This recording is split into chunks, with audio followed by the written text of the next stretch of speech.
Well, good day, everybody. Man, it is a hot Wednesday evening here in the low country.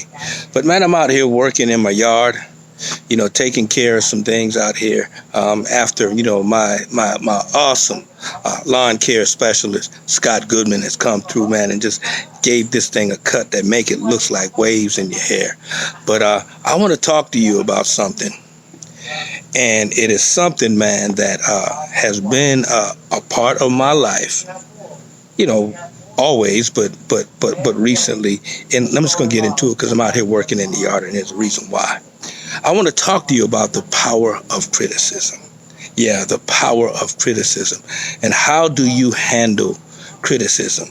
Whether it is what we say, good criticism, or, constructive criticism, or destructive criticism.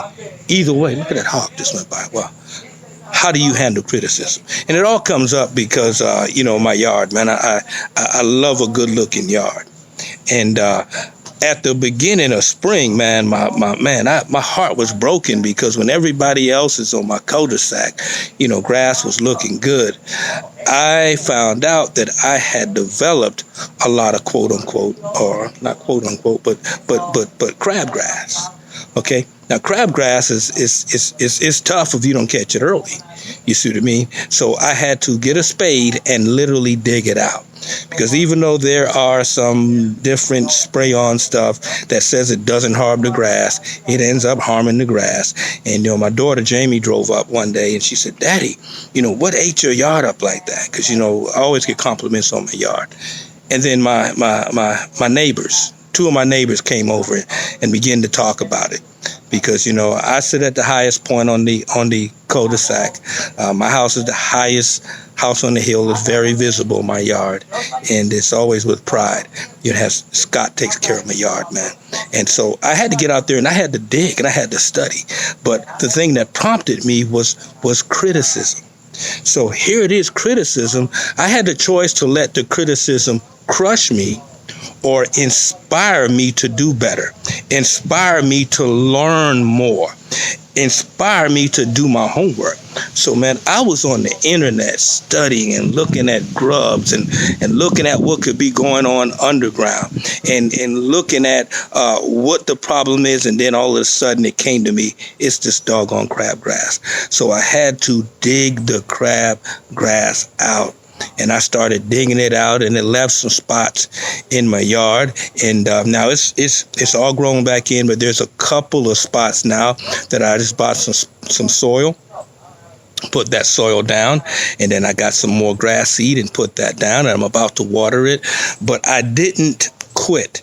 There's times after I did the broadcast on Sunday morning, I ate breakfast, then I came out here in this yard and I worked. And there's times I came after work, I came out here until I got this yard up to par. And now I'm looking at the fact that, brother, you endured criticism. Criticism is good.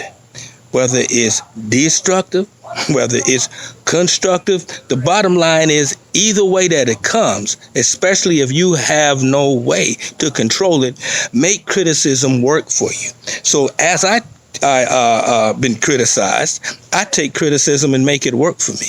I even now have employed different people or asked different people to look over certain things that I'm doing and give me your feedback on it. I want your criticism because your criticism helps me to improve and your criticism puts me on top of my game. So there is power in criticism, folks. Just make the criticism work to your advantage.